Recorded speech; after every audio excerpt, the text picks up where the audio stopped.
Birantangaza kenshi kuko wamusanga abantu bari mu muriro mwinshi kandi bariko barategwa mu buryo budasanzwe.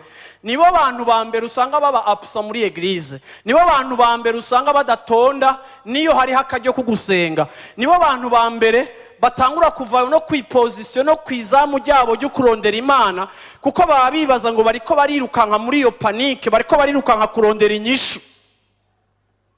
Ariko kandi iki kwirukansa yari ubwoba bwama burimwo umudayimoni kuko ubwoba si ikintu c'Imana, ubwoba ni igikorwa c'umwansi, kandi igihe cose ubwoba buriko burakwenspira bukakurungika kwirukanka, kenshi bubamwo conseil iri malin, habamwo conseil y'ubugunge bwa wa mwansi, urayerera ukagenda winjira mu kibazo mu kindi, ugakemura ikibazo c'ideni ufata irindi deni, ugakemura ikibazo c'ideni winjira muri Ramberi kagukwegera ibindi bintu vyinshi kubera ubwoba bwama bugusunika igihe cose kwibaza ngo uri kuratora inyishu kumba uri kurihamba.